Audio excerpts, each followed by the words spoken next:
Hey there friends, and welcome to episode 1 of my new gameplay series for Magiclysm and mod for Cataclysm Dark Days Ahead. This time we're playing a hobo, which happens to be a good fighter, but beyond that there's really not much going on for him. I did pick up my usual trait package of being a fast mover and all the like, and I picked a regular easy background of an evac shelter because I wanted to have a more stable thing around me and less of an adventure ride. So with that background, you have a lot of advantages. First off, you get to craft yourself a lot of nice things for free. You get to craft yourself a makeshift sling, even two if you want to be super fancy. There's really no big downside, except for these things being bulky. You can also go for a makeshift knapsack, but, well, it's up to you. They have both their up and down sides. And since I'm starting out with a pocket knife, I could skip this part, but I already do want to loot that first aid kit box. I'm saying this about the pocket knife because you have a pocket knife on you as a hobo, which has cutting quality, but you also loot a pair of scissors whenever you loot that first aid kit box. So, oh, there's even two of them this time. Beautiful. And the first aid kit box, 3. Wow. Kit boxes are a huge step forward because you gain a lot of medical supplies just from the get-go. And among these, the much needed antiseptics. You get to start with a nice bunch of free antiseptics, and that's a huge bonus compared to most other backgrounds. So let's smash down the young tree until one of them drops a stick for us. Here we go. Open up the crafting menu and... oh, okay. Can I cut up a long stick? Oh, I'll get splintered wood. Okay, I didn't know. So we're looking for a regular stick. Here, there's a stick.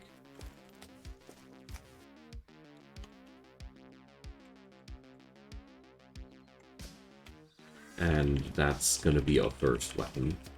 Sticks are, as long as you have something to cut with, easily reworked into cudgels, and a cudgel is all you need to take down zombies, believe me. A homeless camp, well, I'll definitely not get close to this. This sounds like the former home of my character, I mean, starting as a hobo and all, but this is also extremely dangerous. Why the hell does the game give me no warning about being so close to wolves? Okay, luckily the wolves didn't do anything to me. There's a Kraken. Just don't get close to the Kraken, they don't do anything to you otherwise. They're just not interacting with you at all. Okay, so auto move definitely got me into some trouble there, and there's the first zombie, so that means we're in the vicinity of a township.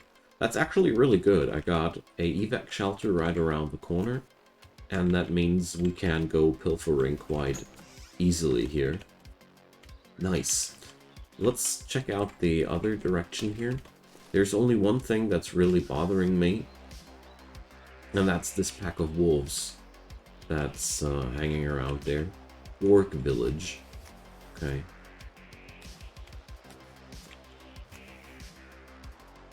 Mainly because that wolf pack is hanging around right next to the road, you know.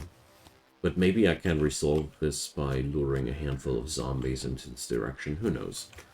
Well, we're going to start out with some zombie clobbering pretty early on this time. Nice.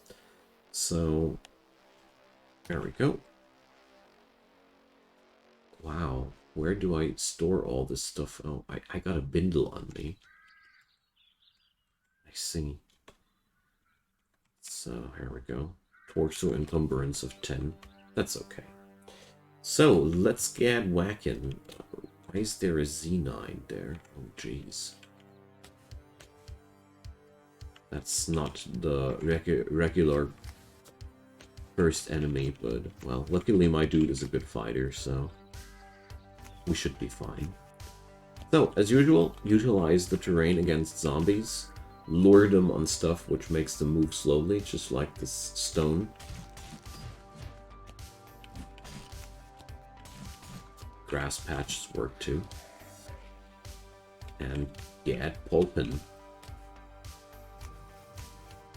Okay, this is really scary to see that there's a Z9 in there. These are basically armored police dogs. Quite scary dudes. Okay.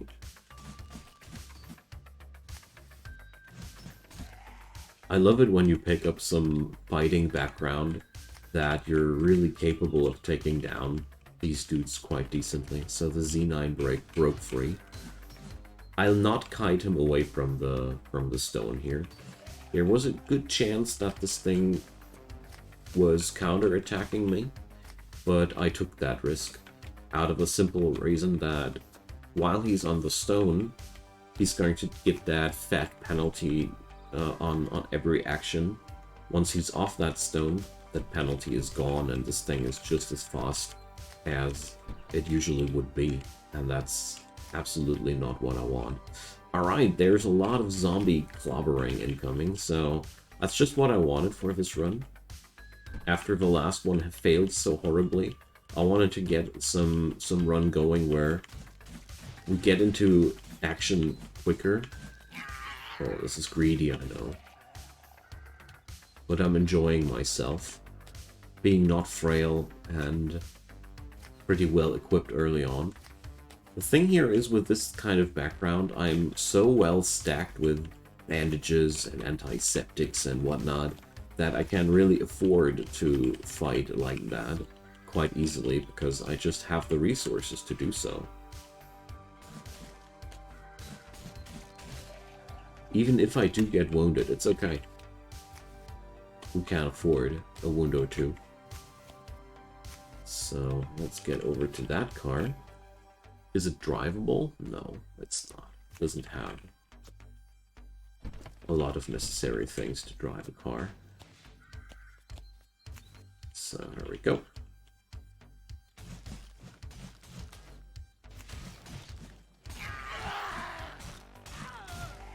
That's how they roll without the movement penalty. But I decided to go for that fight, to go on with that fight because there was a second buddy waiting behind him, so I'd rather finish off the first one quickly with some tribute to be paid on my health instead of needing to fight both of them at once. So, well, my cudgel is already wearing down. It's a big issue there.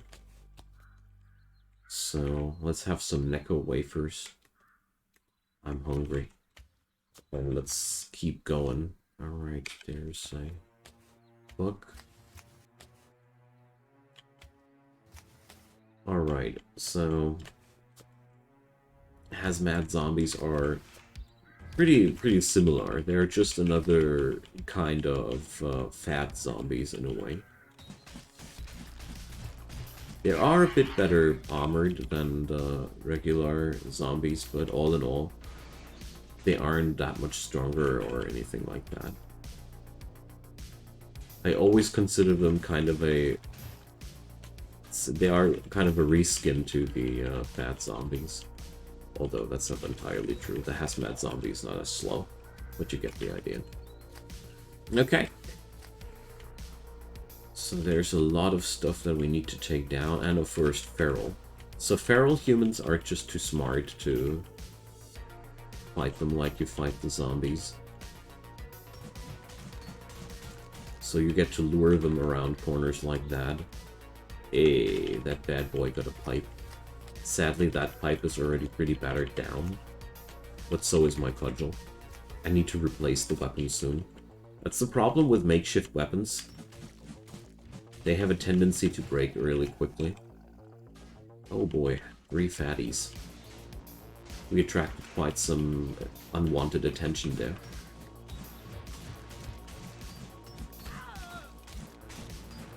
Well, I'll keep it like that.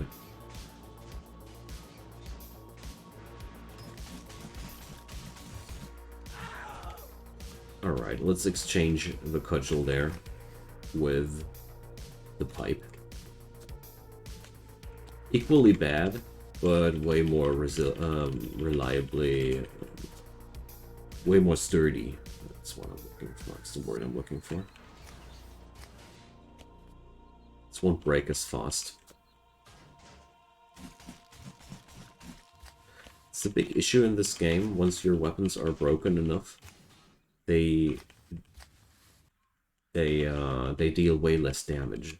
Like, this thing is already way worse than it would be when it's fresh. Get the idea? Misstep, but whatever. So these are probably the most dangerous situations when you have to fight several dudes at once. And you're that horribly under-equipped like I am here. You can pay pretty hard for your mistakes here. So, time to craft a new cudgel, shall we? This is unbearable. So I got my scissors and stuff on me, so we will have not much of an issue there. As long as I'm able to find a stick somewhere, that is.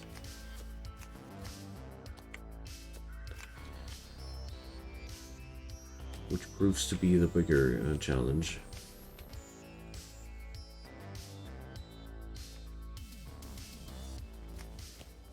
But once you have one stick, it's always easy to create more sticks. So let's pace past these guys. Yeah, it's seriously hard to get myself a new stick. Ridiculous, but whatever.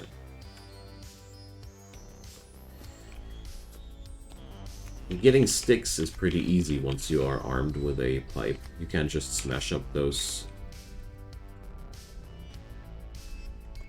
shelves, and there you go. Fresh cudgel. Okay, but it's really important that I stay away from the road there. Because wolves. I don't want to mess with the wolves there accidentally. Okay. Now then, that's way better.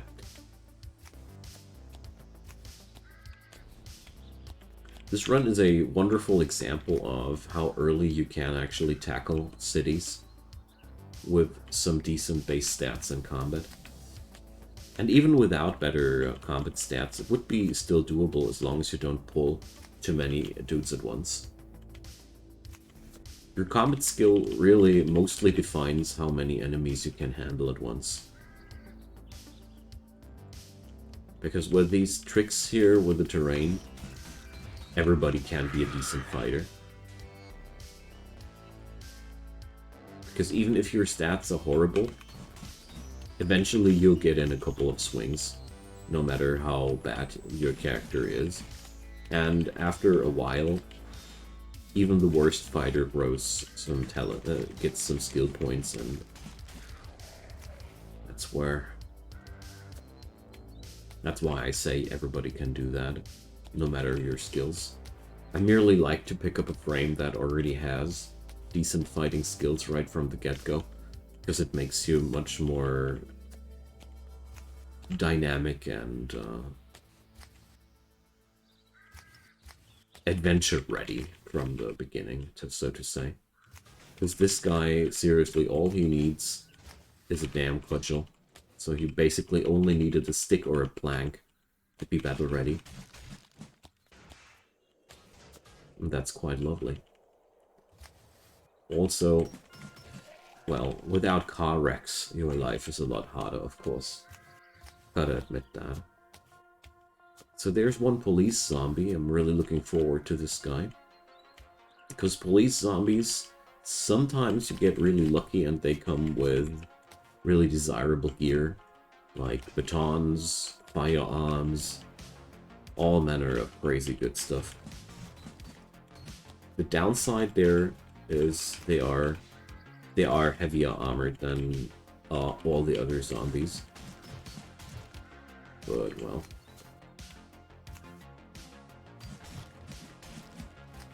With all workarounds here, the car does most of the heavy lifting for us. Although, gotta say, this guy was really freaking resilient. And the cudgel starts breaking already again. That's the problem. Like I said, makeshift weapons they are. Just that unreliable. Can't wait to break and enter the first houses to get me some real weapons, so to say. Let's see. Where's the body of the cop?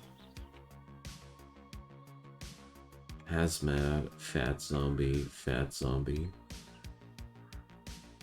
zombie cop here. Expendable baton.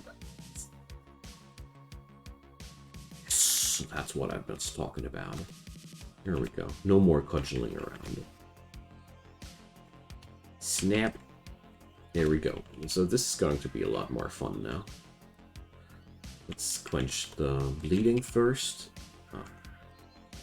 So this is 18 damage per blow, compared to the 10 or so damage per blow that we were dealing before. This is now an entirely new level of clobbering. Also, this is a pretty fast weapon too. Alright, wonderful. I'm happy now. This was basically one of the best drops that the zombie cop could have had for us. So now stuff will go down a lot quicker. But the bad news, this weapon will still break, you know. And quicker than I like it to break. Oh, there had to be a park there, didn't it? Parks are just horrible because they're brim-filled with zombies quite often. There's also ferals among them. Zombie kids. The worst of the worst, basically. But since we don't have any better place to start out, I can't change it. But there's really a lot of pressure here flowing towards me. Just out of that little tile there. I'm quite amazed about the density of enemies here. This will be quite exciting. So here you see how quick we took down that little guy. That's the new dimension of pain we've entered. Also available for those little critters. If we are able to hit them, that is. So it's always the biggest issue with the Z kids.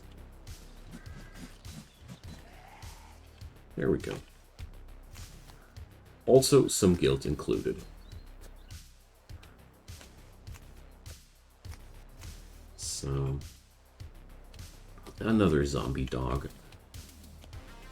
That's what I love cars probably the most for. They defuse zombie dogs so damn well.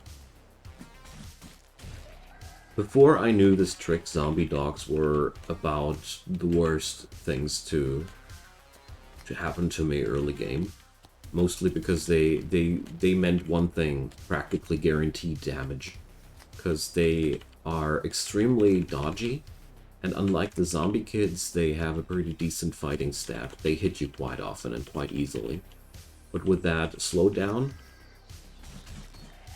I really have almost no problems anymore with those guys. Really found that a very helpful thing. So, good lord. I think I've just seen 3 tough zombies down the road there.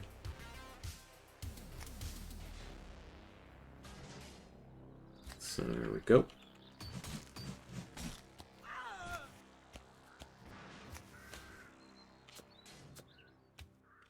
Getting a lot of damage on my right arm already. So here's another thing: when you're raiding cities early game without armor, you should definitely go once one of your limbs is taking too much damage. Here I'm already at a pretty a pretty dangerous threshold. Basically, if I take some more damage into the arm there, I'm gonna go back into towards my evac shelter and chill out for a night there. So there we go. This car is starting to be pretty far away from the spot where I'm fighting at, but I can't change it. There's just so much pressure. I mean, it seems as if we've whittled them down finally a bit. Like I'm even able to walk a little bit left and right before I need to run away there.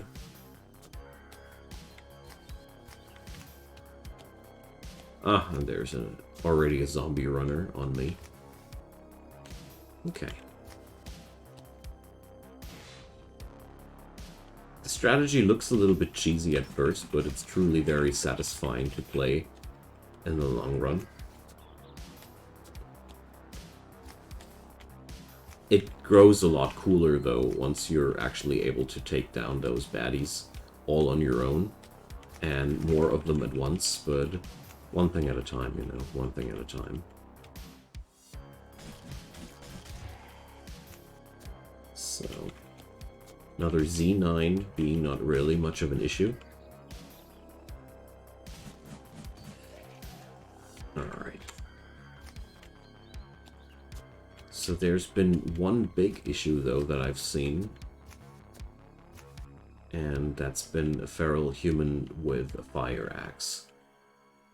I'm not really sure how the hell I'm supposed to crack that guy down at this point of the game, so let's probably just head into this house here and see what we can loot here.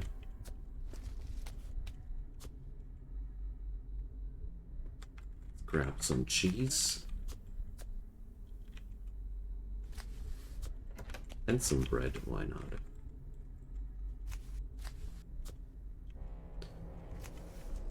And let's see, flip-flops. Well, not just no. I prefer my non-shoe, my no-shoeness, and oh yeah. So there's a wooden saw. Let's quickly make another makeshift knapsack there.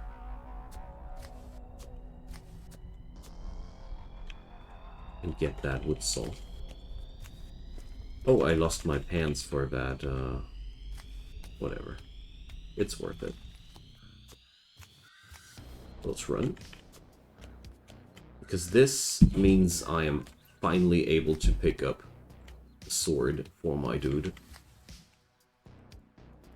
So, let's pick up our slings and all. And let's disassemble the makeshift knapsack. Because I want my pants back, you know. Okay. So the baton will be something for my backpack.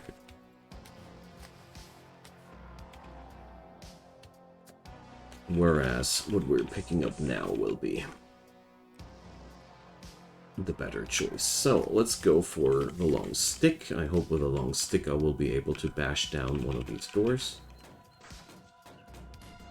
Yep, there we go. That's all I wanted to achieve. And now we're going to craft ourselves a 2x sword, which is compatible with my fighting style. There we go. Let's have some cheese.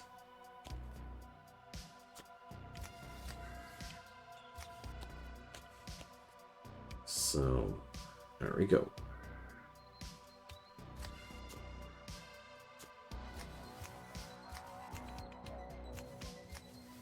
let's drop the other items here. And yeah, iron bindle. Okay.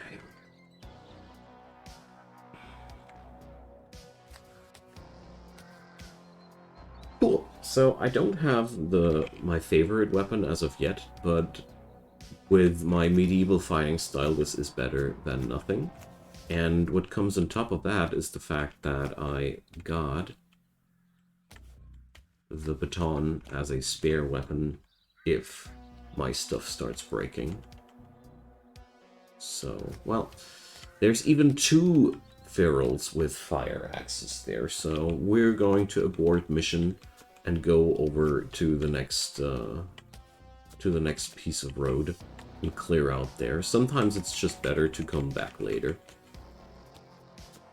Those axe-wielding ferals, I think I'm going to take them down once I got access to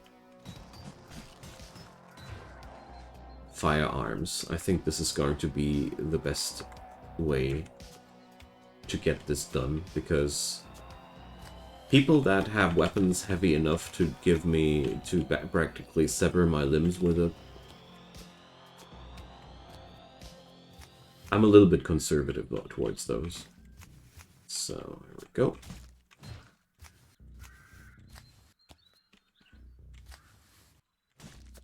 Let's utilize the terrain a bit. Alright. Ooh, God. That's a lot of dudes. So, let's see how bad it'll be.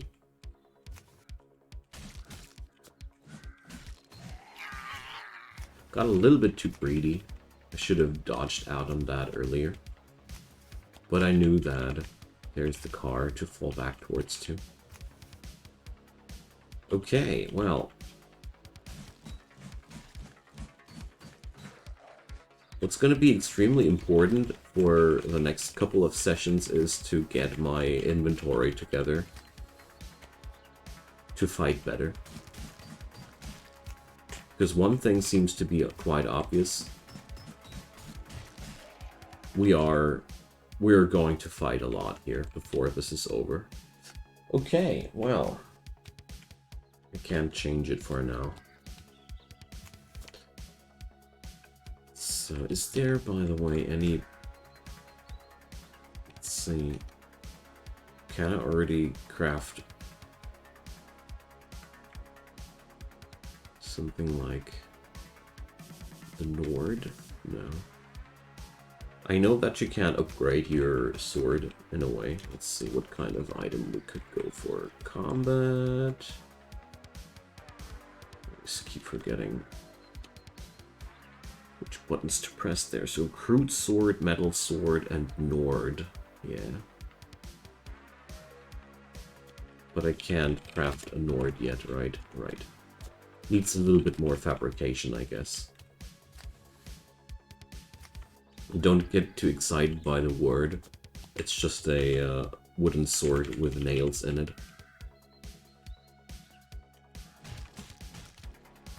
But on the other hand, it is quite decent right now. Oh, bullets. I like it. Okay. I'm happy that by now I know how a feral with a fire axe looks like.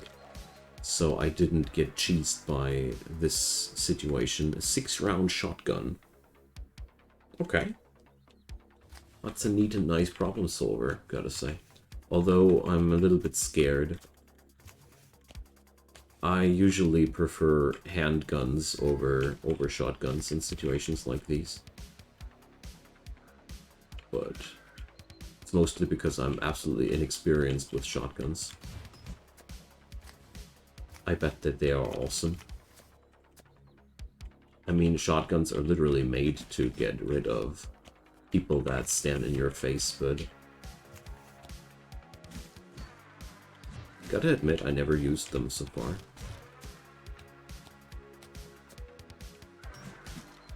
Always some other weapon first. Dad. Stop chewing on me. Okay.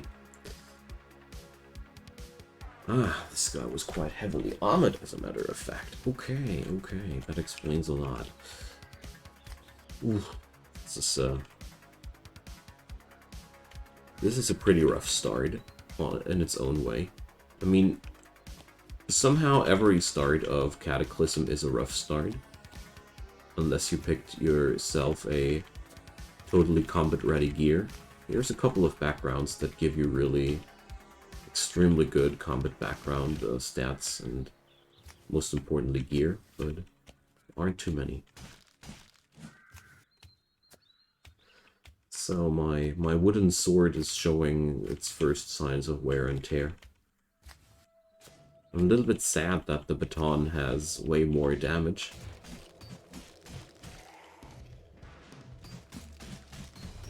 But I'm pretty sure that it's still smarter to stay with my fighting style, because my fighting style does not only increase the amount of damage I do with certain actions, you gain a lot of other miscellaneous stats. For example, I've already noticed that the sword fighting style I run includes a lot of block. So this gives me the ability to just outright negate the enemy's damage on me. And that's a very, very good thing. Well, we're going to clear out more of the city in the next episode, because this is going to be our big crusade, so to say. It's really not often a situation where I'm fighting that much right from the get-go, but I really do enjoy scenarios like these, where there's a lot of city to be attacked. Jesus. I'm luring myself on top of that rock. Not good. Well, I'm going to rest up now, and we're going to see where this will lead us next episode. So thanks so much for watching. Drop me your comments down below. Leave me a thumbs up if you enjoyed, and of course consider subscribing. There's daily content coming up. You just need to subscribe. Talking is a little bit more problematic right now. Well, I hope you guys have a good day, and see you soon. Bye-bye.